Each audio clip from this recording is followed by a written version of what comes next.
Salut à tous. Si vous aimez nos musiques, abonnez-vous à notre chaîne pour ne rien manquer.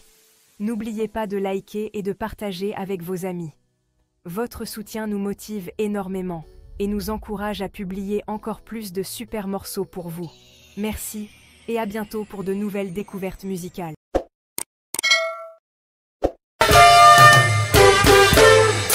Ouais, ça vient maintenant. C'est dans ça là, ça va venir. Wow.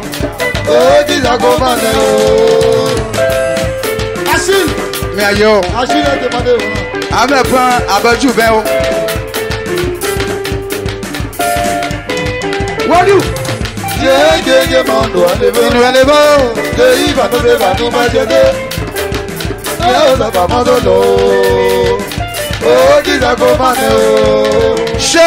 mano à levo.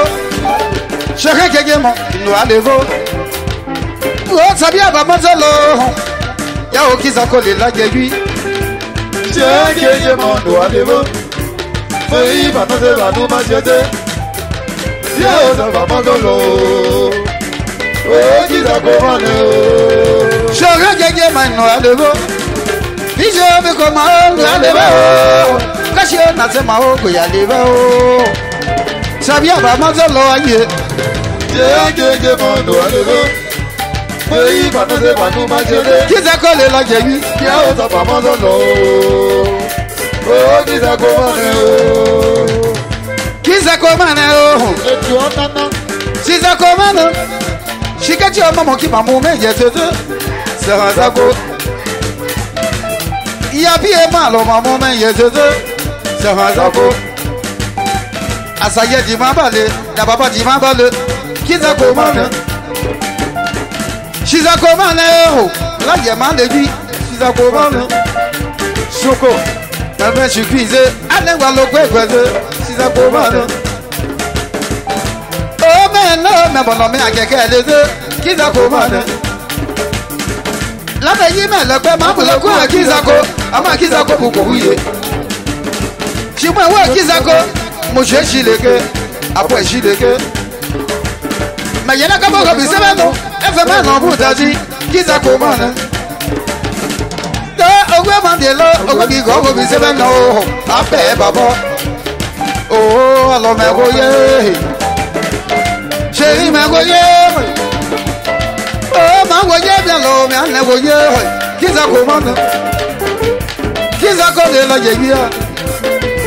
Kiza ko le la yebi. Oh, yiwo. Kiza commande. Adouche Carolo, Yayase, Sacomano, Ogine, Yovini Adio, Adoya Bisaco, Kizakoli la Yabi, Abaloya Bohove,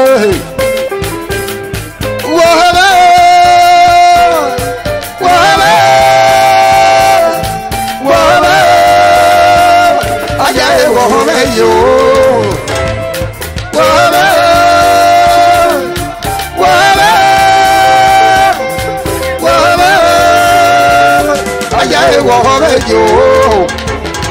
Yanu manu, oh yanu manu, Allah dodo yenga dile. Kiza ko pa le la yebi, kiza ko le la yebi. Maintenant je suis guisé. Ane walo kwe kweze, nege kwa ba, oke lo koji. Aya o baba o, kiza ko le la yebi. Atego.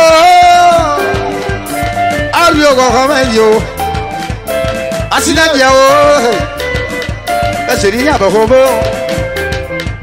baka makayo so waliu mabuchi mamo me yeteze walo mamo me yeteze yes hazako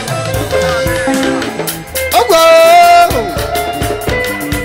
wo home joge wo home o ile abono oko mogumo waliu Baby kaye mezimu Oh si kwene manyame Si kwene manyame Akuna bobo Oh akuna bobo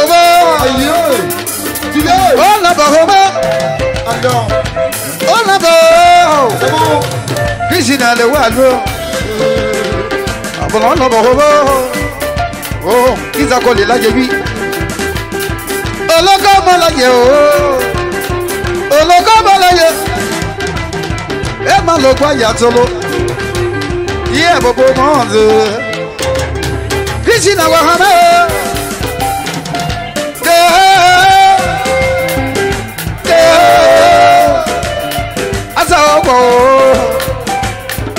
Alors, oh, yabo, oh, yabo, yabo le gros magomo, yabo le gros magomo. Nya yo, je suis là, il y a des là, il y a lui. Bon, je dis, tout ce que je peux vous dire là, et ce que moi je peux vous dire ce soir, hein, l'amour là, on ne peut pas payer. Non, tu vas donner milliards, tu n'as pas payé à bon. Quand on n'aime pas, on dit la vérité. Et quand c'est comme ça, chacun s'en charge. Et puis, il fait ce qu'il veut. Alors, moi, c'est pas bon. Je vous dis, moi, c'est pas bon. Je vous dis, aujourd'hui, où on est là, chacun est indépendant de lui-même. Ouais, c'est ça. Hein?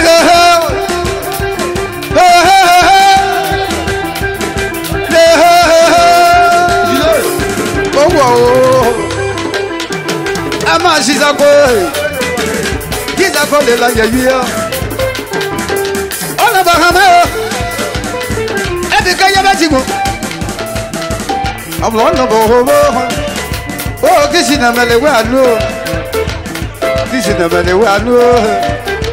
Jizako de la Yaya. Ah bon, non, non, la Yaya. Qu'est-ce qu'il y a quoi qu'il a Yaya. Bata ça y est le verre. Okila ye masa yeto. Babu chila ye bo masa yeto. O koko logo. Ona bo. Oh shine hon ye na. Misha hon ye na. Alekaza.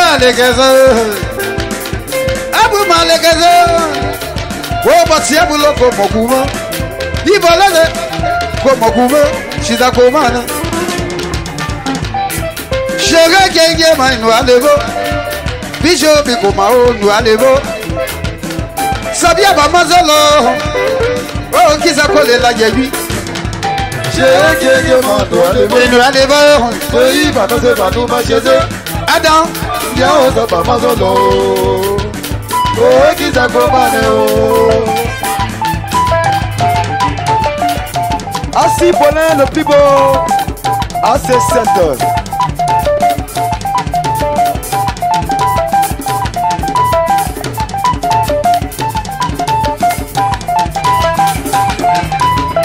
Allez. Assez orchestrant, la force tranquille. Qui dit bien? Baba. Kosi Kankan Body.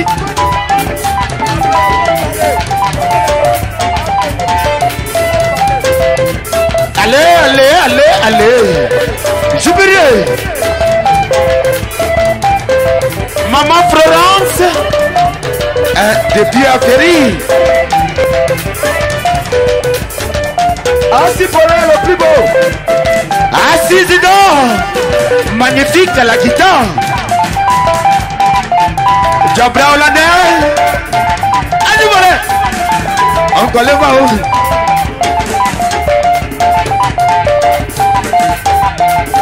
Sous-préfet de Djokoué. Abéné Adolphe Akafou. Joli garçon de son état. Et sans oublier Abéné Niguez depuis Paris. Les hommes forts du pays. Alléluia.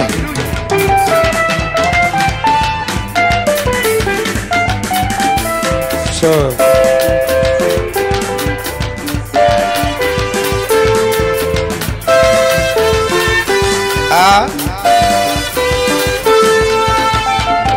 She's a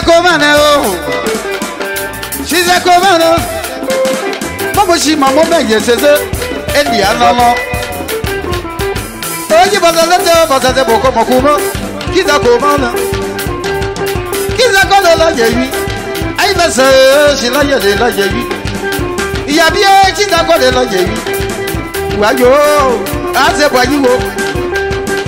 Oh, les gars, what seven? Kiza komana. Après tu m'as parlé oh. Kiza collé la yewi. Tigre guahama. Ake Raphaël l'ombo homa. Ake Olivier l'ombo. Watawa guahama. Oh yaba. Yaba. Sabomano. Oh Mande. Ase bayiwo. Chia oh. Ekwo mo bade. Sabomano. Oh, asida da bi gba ma wo olojo wo lo. Sabomano.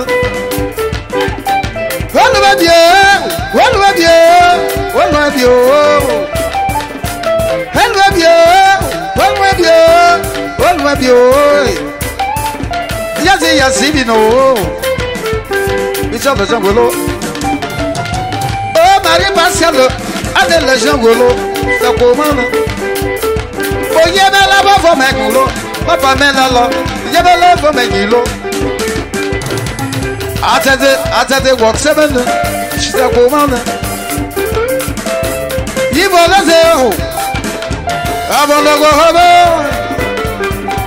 Oh, Yaba, she's a woman.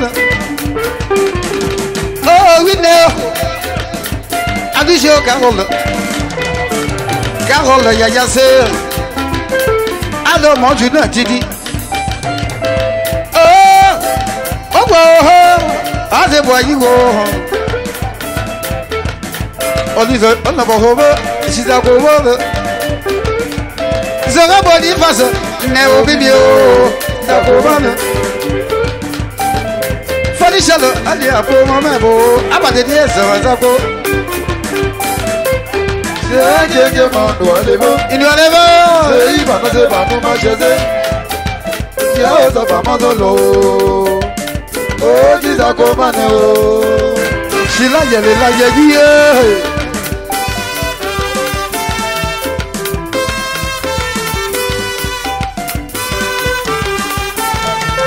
J'ai mando aleva. Sei bano se bano machete. Ya osa pa mozo. Oh, this a command.